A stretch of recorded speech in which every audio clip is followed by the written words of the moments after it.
Good evening, Superintendent Mary Fox-Alter, members of the board, colleagues, distinguished student guest, well, Owen.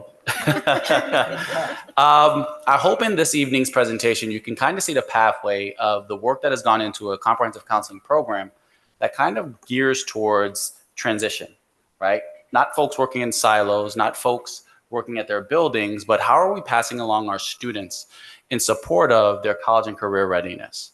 And it all starts at the elementary level. So I can highlight that at Claremont School, we have hired a counselor, and just last year she started, but already took the first step in providing our students with a career assessment.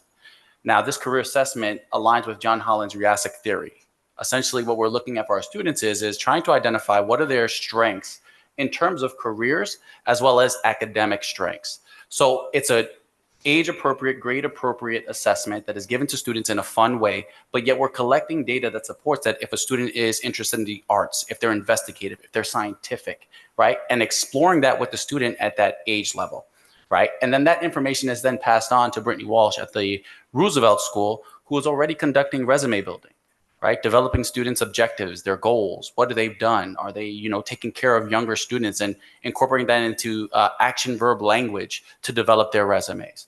Now, with that said, one thing that Brittany has also done, and this is, I believe, her second year in doing so, is taking students on a college tour. And it's not just a group of students. She's taking every single student at Roosevelt School to Mercy College to explore the college. So they've seen academic programs, they've met with professors, they've seen athletic facilities, they've walked around campus, and oftentimes our students' favorite part of the tour is the cafeteria. So they get to see the cool food and the cool, I would say, the things that come with being a college student, but also they see the programs available through these courses. And for some of these students, right, we're talking about first-gen students, and one of my goals I had mentioned, when I'm actually a senior, two seniors, my fourth year here, Owen, but one of my goals I had mentioned early on the onset was ensuring that our students are getting exposure to multiple opportunities, that they're stepping foot on a college campus. And I talked about my own experience. I hadn't stepped onto a college campus that I started doing tours when I was a junior in high school as I was being recruited. And it was very overwhelming at that point in time. Nobody could truly help me. I didn't know who would answer my questions. And at that point in time, again, I was a first-gen student myself. So these students are now having, conversations with their school counselors at a young age. You're talking about third, fourth, and fifth grade, discussing college and career opportunities. And then our students transition to AMD, where we've established, and again, the cornerstone of our New Year Gear Up program, as well as our P-Tech program. Our P-Tech program is in its second cohort, overseen by Dr. Melanie Roman. And our NY Gear Up, which again, continues to grow and our students continue to become aware of, is in its third full year. So I will say that I participated in a leadership retreat to Wells College with 7 amazing students. And what that did for our students, right, it's not only exposure to college, but leadership traits, as well as how to engage in difficult conversations for young students. Now, every year, that's the focal point of Gear Up. Students want to go on that trip. So throughout the year, we hold workshops, we hold career exposures, and in part of with our partnership with the Department of Labor, bringing these experiences virtually. So having virtual reality headsets that can really put our students at the forefront of the work, whether it's working on a highway on a high wire line or working in a medical hospital as a nurse, they get to see hands-on what that experience looks like. So in addition to that, we had a number of students participate in programs. In this past year, and you mentioned mentorship. So New York Gear Up, along with the New York Mentorship Program, provided mentorship for 45 students. Now, how did we identify these students? These were students that were potentially at risk of attendance and failing courses.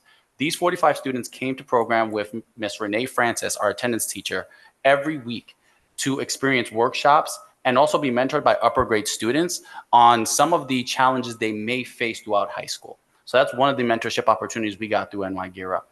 In addition, I would say 300 plus students were exposed to CTE experiences last year.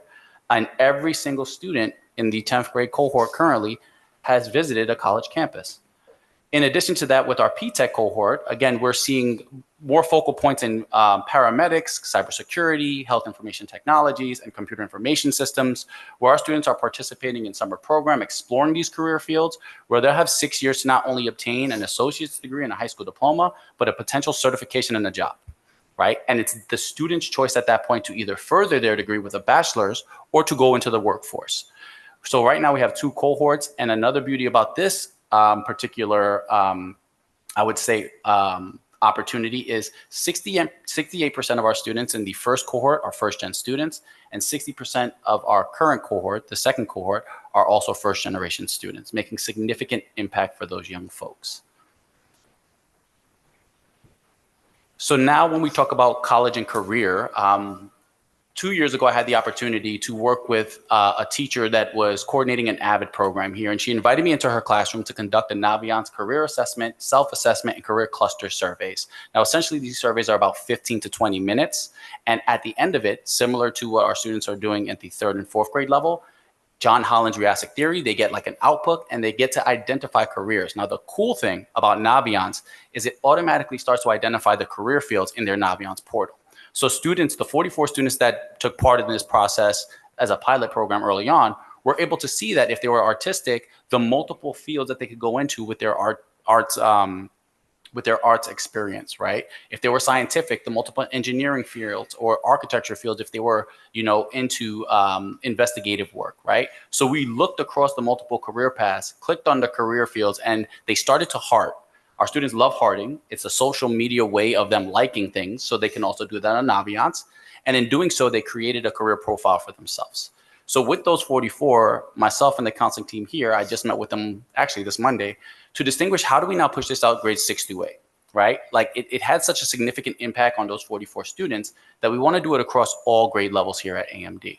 So in meeting with Antonio Godinho and the folks here, we're going to push into AVID classes. We're going to start in small pockets with groups, but then we're going to expand it to the entire sections of the AVID courses so that students are conducting personal interest profiles, career cluster profiles, and then aligning possible careers, all with the goal to succeed in the classroom, right? So that's the goal is, and with the next slide, we can see the importance of identifying careers. Studies show that if I have a goal, and if I set a goal as a young teenager, and I have this goal set on my mind, I work harder in the classroom, right? So we want our students to take more rigorous coursework and to challenge themselves, right? We don't want them just to get to their junior year of high school and say, oh, I'm going to opt for the quote unquote easier math course, right? We want them to take computer science. We want them to take statistics. We want them to take life-changing courses. And it all starts, honestly, at AMD. And one thing I looked at was the pathway to success for our students when they do take algebra here at AMD, and how Dr. Nova, myself, the school counseling team, and the math department here looked at multiple ways to include a variety of students in this pathway. Now, it started off, again, it's not just saying, okay, we're going to open up every single section of algebra, right? That is a culture shock for a student. What we did was just small transitions. So again, starting with 49 students, and then slowly getting up to the point where this year we have 114 total students in the algebra course, right? Now, what does that do at the high school level? I'm going to show you in a few minutes, but I want to kind of highlight the importance of the courses here because 100% of our students have not only passed the class, but they've passed the Regents to earn a credit towards their high school diploma. Now, how does that impact growth at the high school? We all know that algebra can be a cornerstone of foundational math towards other, again, even if it's just in the STEM base, but also in other areas. When you talk about critical thinking, math is important. And I tell that to students all the time.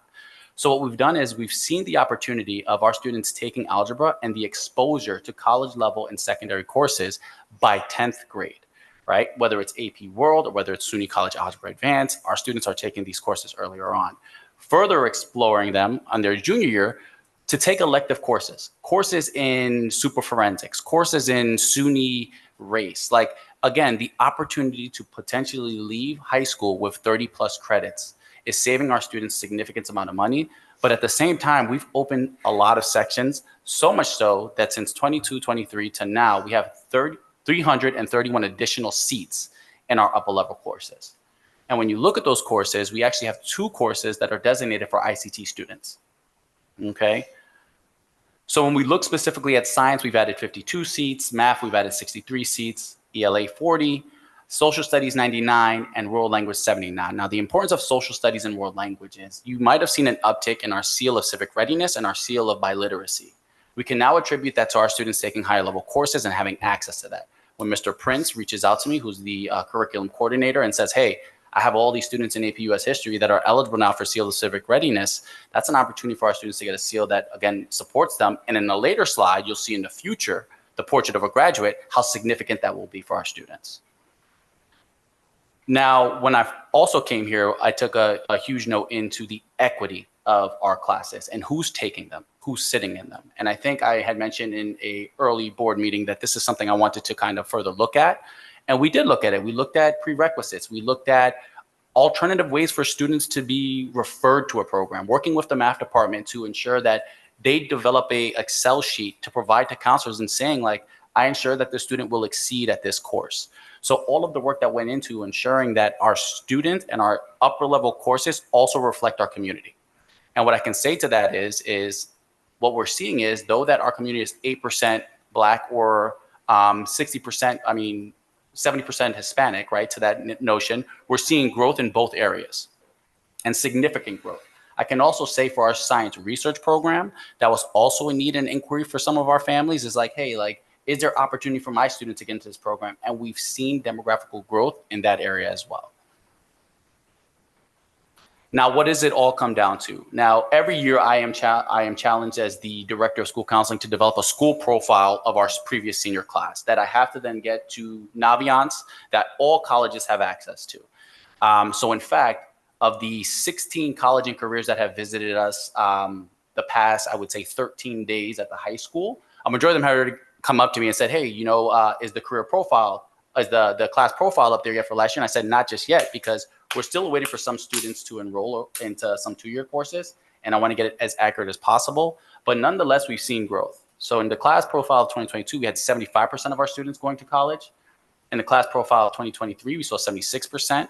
And as recent, and New York State, so the reason why there's a differentiation between the class profile and then you have this beautiful graph is NYSED finally provides a report card for post-secondary data. So you can actually visit the NYSED site to get a breakdown of our post-secondary data. So for 23-24, we saw 81% of our students going to 4- and 2-year colleges. Okay. Now, with that said, there's a lot that goes into this work. Our college and career fair, which has 70 plus colleges visit. What we've also expanded in the small gym is we've kind of taken our SUNY colleges and placed them in the large gym to have a college fair there, and then a massive career fair in the small gym where we've included BOCES, where we've included the police department, fire department, HVAC, as well as our partners with the Department of Labor. So again, the virtual reality piece, our students were engaging in that learning last year in the big gym. Now they're going to have a whole section of the small gym with more VR headsets to explore those endless possibilities. We have the military. So within the past 13 days as well, we've had 16 colleges and careers from the Universal Technical Institute to Brown and the military visit our students, right, in room 110. So all of those exposures help when making this executive decision around post-secondary enrollment. The next slide highlights our what I would consider a very strong relationship with BOCES. We have developed multiple programs to inform our community about the BOCES tech programs that exist. We have about 100 plus students in the spring participate in BOCES tech tours. They go to BOCES awareness nights. We have a BOCES night now that started last year where we inform our families of what BOCES is and how the application process is. And we do one in Spanish and in English for our families. So in 2024, we had 159 students attend, 2025, 143 students attend, and currently 107, I believe. I think I did hear a student come off the wait list today, but I'll get that information tomorrow. Now, I know that the numbers look as though they're trickling down, but to be quite frank, BOCES is doing everything in their nature to provide our students with the support. What's happening at BOCES, unfortunately, is they're experiencing the impact of teacher shortage, and they're also confined with their space as well. There's growing need of the program at multiple different districts. So they're trying to do their best in servicing all districts in, Putnam Valley and Northern Westchester. So it's not that our students aren't getting in or applying. It's a space issue similar to what we're facing here at Ossining. Now, with that said, when we think about pathways, I want to highlight. So there's the 4+1. You need a math, a science, an English, and social studies assessment at the high school, which are still labeled as the Regents, and the +1. Now, what BOCES does for those 106 students is it provides an opportunity as a +1 through their work-based learning hours, as well as their career readiness profiles.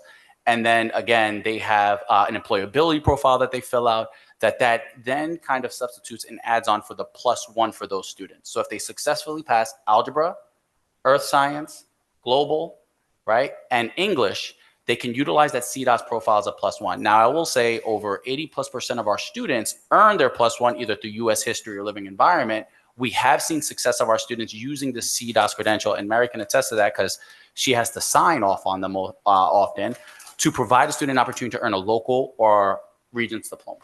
Okay, so that's been something that we've utilized for our students as well. Now, talking about how this transitions to the future. Now, I know that the state is coming out with the graduate of learner, and I think we are already aligned with our portrait of a learner work that we've done and instilled in this district for years now. The one thing I say and will be a benefit for our students is the work that they do outside of just the core content areas. Now, what does that mean? We have courses like SKIP, we have our SUNY classes, and most importantly, our BOCES students that leave campus for 4 periods a day.